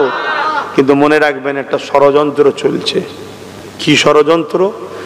অনেক জায়গা থেকে ফোন আসছে, অমুক জায়গায় আপনি নাকি প্রোগ্রাম ক্যান্সেল করেছেন। আমি আদৌ ক্যান্সেল করিনি, বলছে কিছু লোক ছড়িয়ে দিয়েছে ক্যান্সেল করেছে। শুনছেন না? আবার কোনো জায়গায় আমার প্রোগ্রাম নেই, বলছে আপনি নাকি আসছেন, আমরা যাচ্ছি, গাড়ি ভাড়া করে গিয়ে দেখি আপনি নেই। এজন্য বলবো, ইউটিউবে গিয়ে PABS আমার অফিসিয়াল চ্যানেল আছে, PABS সার্চ করবেন, ওটাতে ফলো করবেন। বা ফেসবুকে পীরজাদা MD আব্বাস সিদ্দিকী আল কোরাইশি বলে একটা পেজ আছে, আমার অফিস চালায়, আমি চালাই না, ওটাকেও ফলো করবেন, করে তারপরে আগাবেন। কারণ আগামী দিন নানা রকম চক্রান্ত হবে। এমনও দিন দেখতে হতে পারে কোটি কোটি টাকা সরকারের পক্ষ থেকে দেওয়া হবে, চলো বিশাল বিশাল প্রোগ্রাম করো, মানুষকে গাড়ি দাও, খাবার দাও, দিয়ে নিয়ে আসো, নিয়ে এসে বুঝিয়ে বাজিয়ে মানুষকে রেডি করো। ঠিক এমন ভাবে মোমেন্ট তৈরি করো যে বাঁচতে গেলে বাঁচতে গেলে ইনার সাহায্য দরকার। কথা বুঝে আসছো না? নাই, এরা মোমেন্ট তৈরি করো। একটা কথা মনে রাখবেন, আমাদের বাঁচাবার মালিক কে? আমাদের মৃত্যুর মালিক কে? আল্লাহ। এটা মাথায় রাখবেন। তাহলে সেই জায়গায় আপনাদেরকে সজাগ করলাম, সতর্ক করলাম, কিন্তু আমি আব্বাস সিদ্দিকী গাড়ি ভাড়া দিতে পারবো না। আপনারা যাবেন? কি বলেন, যাবেন? আরে হ্যাঁ কি না বলেন? গাড়ি ভাড়া দিতে পারবো না, খাওয়াও দিতে পারবো না। কেন? মসজিদ আমার একা নয়, মাদ্রাসা আমার একা নয়।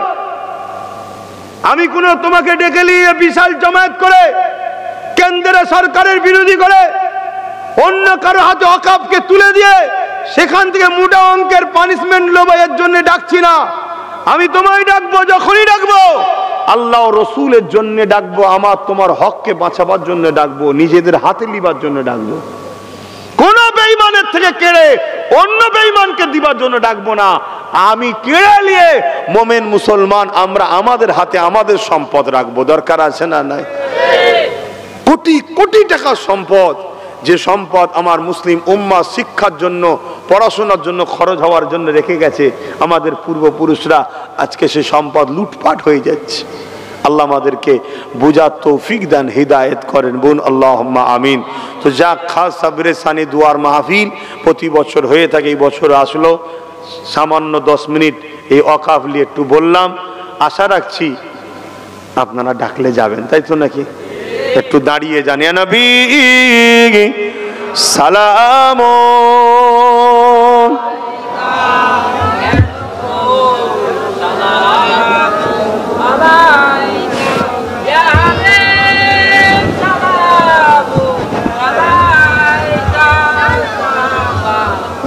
থাক থাক।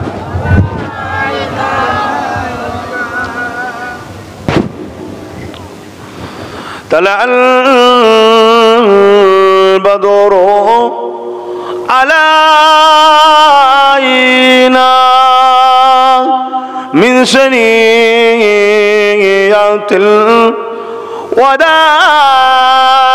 الوداع وجب الشكر علينا ما دغى لله أحداي يا نبي سلام يا رسول سلام يا حبيب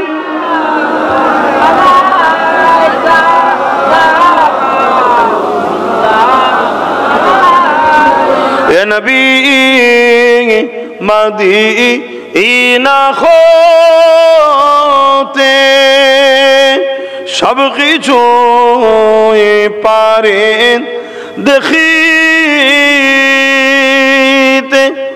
মোদের লাশ কবরে রাখিলে লইবেন আপন করে নবী সালাম ইয়া রাসূল ইয়া হাবিব সালাম সালাওয়াতুল্লাহ। সকলে গায়ে লাগাল উলা বিকামালিহি কাসাবাত তুজা বিজামালিহি حسنت جميع خصاله صلوا عليه وآله اللهم صل على سيدنا مولانا محمد وعلى آله আমার আব্বা জানেরা বিসমিল্লাহ শরীফের সঙ্গে 11 বার দরুদ শরীফ, 3 বার সূরা ফাতিহা শরীফ, 10 বার সূরা ইখলাস শরীফ তেলাওয়াত করুন। দোয়া চাওয়া হবে না,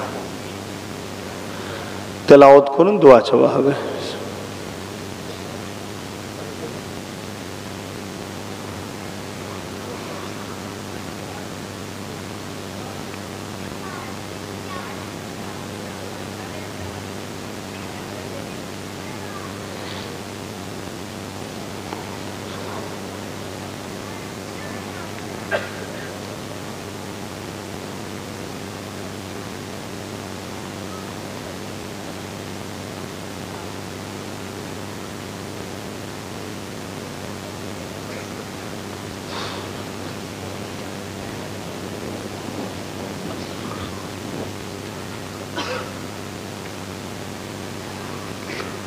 যে যা পড়েছেন আমাকে হাওলা করুন। আসেন সকলে জীবনের গুনাহ কথা খেয়াল করে তওবা করি। সকলে পড়ুন বিসমিল্লাহির রহমানির রহিম। আল্লাহ তাআলা, আমি জানা অজানা, ইচ্ছা ও ইচ্ছা সকল গুনাহ হইতে তওবা করিতেছি। আস্তাগফিরুল্লাহ রাব্বি মিন কুল্লি যামবিন ওয়া আতুবু ইলাইহি। আশহাদু আল্লা ইলাহা ইল্লাল্লাহ। সারা জীবন যে নবী আমার তোমার আমার জন্য কেঁদেছে।